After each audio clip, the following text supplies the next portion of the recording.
Proverb chapter 5 verse 1-23, warning against adultery. My son, attend unto my wisdom, and bow thine ear to my understanding, that thou mayest regard discretion, and that thy lips may keep knowledge. For the lips of a strange woman drop as an honeycomb, and her mouth is smoother than oil, but her end is bitter as wormwood, sharp as a two-edged sword.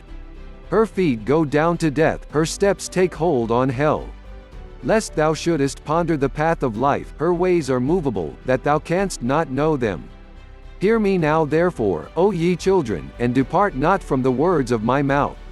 Remove thy way far from her, and come not nigh the door of her house, lest thou give thine honor unto others, and thy years unto the cruel, lest strangers be filled with thy wealth, and thy labors be in the house of a stranger, and thou mourn at the last, when thy flesh and thy body are consumed, and say, How have I hated instruction, and my heart despised reproof, and have not obeyed the voice of my teachers, nor inclined mine ear to them that instructed me. I was almost in all evil in the midst of the congregation and assembly.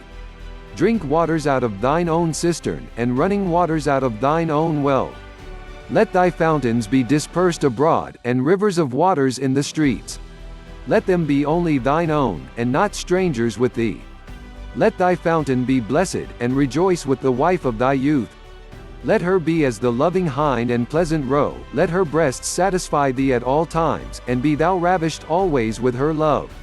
And why wilt thou, my son, be ravished with a strange woman, and embrace the bosom of a stranger? For the ways of man are before the eyes of the Lord, and he pondereth all his goings. His own iniquities shall take the wicked himself, and he shall be holden with the cords of his sins. He shall die without instruction, and in the greatness of his folly he shall go astray.